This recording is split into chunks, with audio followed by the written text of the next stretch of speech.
So I went out to Stark to hang out with my buddy Matt. Actually, this is the first time that I met my buddy Matt. We both purchased the EXN by Begode, I guess is what we're calling it now. So initially, I had uploaded this video. This is the second time that I have uploaded this video. And I was like, you know what? No. Talk to the people. Give the people something to chew on. So I figured, why not? I would talk to you guys. Where's your armor? I know so many people, my pops, he got destroyed, because he wasn't wearing any sort of armor. And he ignored the beeps, and it was just a bad situation. He wrecked on an M10 and had to get taken away via EMS. So, I mean, it's real. It's real. You see I'm wearing my armor.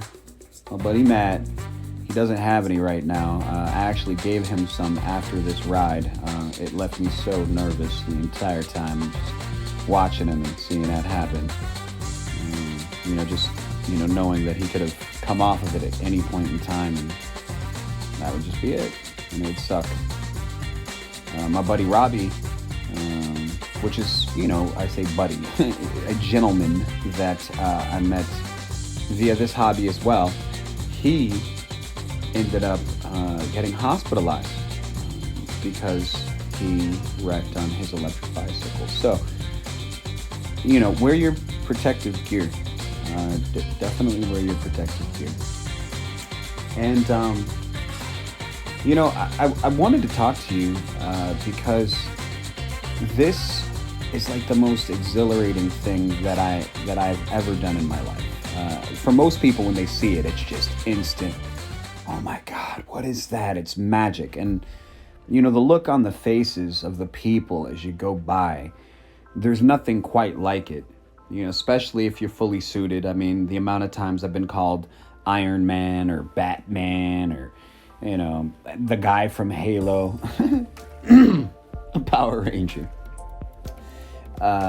It's pretty amazing. Just the awe that the whole thing inspires in the people who watch. But that's to speak nothing of the invigorating sense of pushing yourself forward through this space-time that we are in on this thing that just seems so sci-fi and so futuristic, and it starts to get really deep because the exploratory mechanic, the human being loves to be able to explore. Successful exploration of the unknown are the things that we model to become the better version of whatever it was that explored the unknown that we fell in love with, whether that unknown is music and music composition, or that unknown is the newest the visual arts medium and pushing the thresholds of what visual arts can do, or maybe that inspiration, that unknown is a strength, is a gym quality, or maybe it's a sports quality, it's an athletic quality. Maybe it's space. Maybe it's the ocean. Maybe it's the woods. Maybe it's the street just down the road that you've driven by 100 times in your boxcar, but never took a second to turn down because it would be too much work. And what's the reward for turning down this street that you've driven by 100 times with no destination that's important to you? Well, that's not how it is anymore.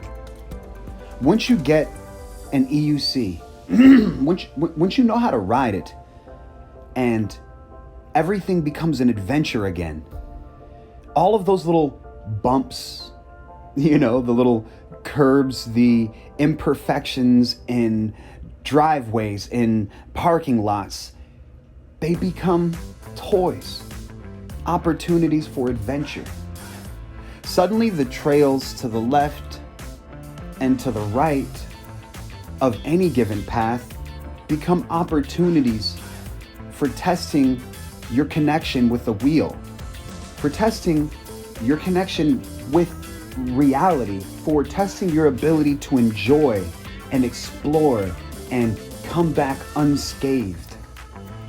Maybe it's the ability to be able to explore a new social setting, but you get to wear this armor and you get to dress up in lights and neon. It's not the ride that we're doing right now, but so many people, I see so many introverts that finally get their wings in this. And I've personally met so many awesome people, so far, and I just can't speak enough of the healing properties of this. To be able to just take this unknown experience, and every moment of it is an unknown that you get to dig into and come back from like magic.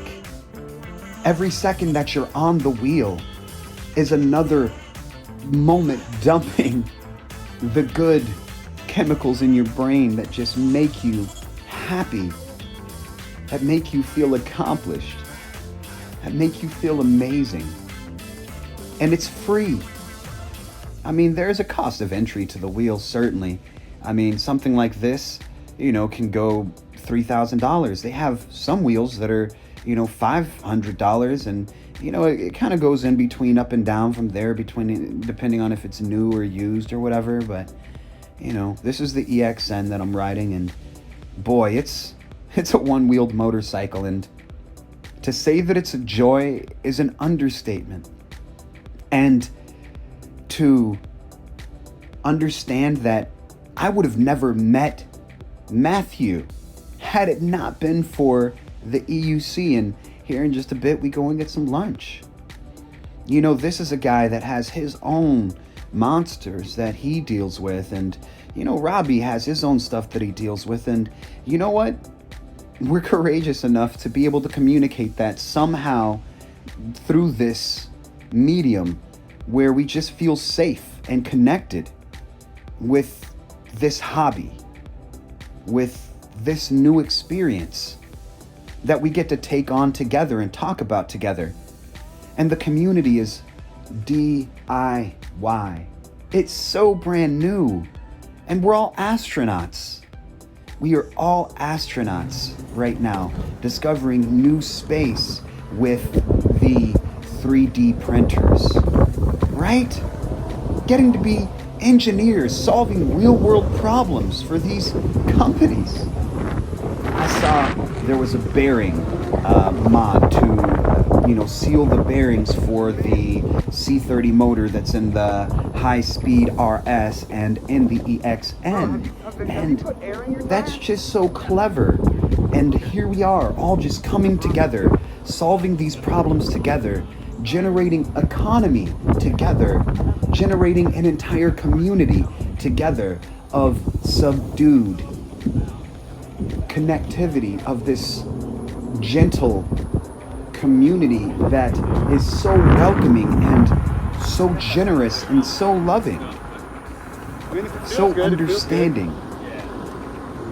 The judgment is not here. There's none. I had the worst week I've had in years. Going slow-seated is the beach. Last week. Uh-oh. I'm gonna go in this parking lot. I can't even tell you that maybe the week of September 13th or something like that. Something like that. It was a bad week, man. So, now where do you want to go from here? Found out my girlfriend that we had been broken up, but just found out that, she was, never mind. My son got into some stuff, and that's just never mind. My pops got hurt on the unicycle while I was trying to get over some things, and somehow I still pulled myself together to put 50 miles on that wheel last weekend. And I felt brand new. I found a corner in a trail to draw. I I hadn't drawn in years. Not that way. And suddenly it didn't seem important. I swear to you, a guy came on a bicycle that was tripping, and he jumped the banister, and then he came and he sat down next to me, and he all but told me my fortune and about how my life was going, and offered so much compassion. And it was out of nowhere. Gave me all the compassion. And I felt like someone cared. I felt genuinely seen. And then several other people came and went, and at that point I had prepared a picnic for myself. I brought my air hammock, which is amazing. I brought my trail mix. I brought a little half flask of some, something you really shouldn't have when you're on a unicycle, but it was, very, very small quantity. And it was a long time seating. So I think, everything was good by the time I actually started driving again. But the depression, the PTSD, the anxiety, without a doubt, this experience, this exploring the unknown and coming back, and the wind in your face, and feeling like a Naruto or a sci-fi character on a one-wheeled motorcycle in some Akira post-apocalyptic society. Yeah, that's what this is. And here we are, between 30 and 50 miles an hour, just at your fingertips. I feel comfortable really between 25 and 35. That's like my hangout spot. But you guys, you guys have a fabulous day. Go you. Look in the mirror and pat yourself on the back and tell yourself how freaking amazing you are, because you are. And I'm gonna go in here and this place and I'm pulling up to, and I'm gonna enjoy some onion rings. Thanks, guys. Ride strong, ride safe. See you next time. FS Productions. This has been Johnny. Peace.